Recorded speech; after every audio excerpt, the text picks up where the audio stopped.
पैसा न कमाई कैसे साड़ी झमकबू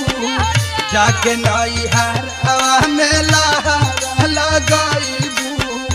यही से कमाए अली छोड़ी के हम घरवा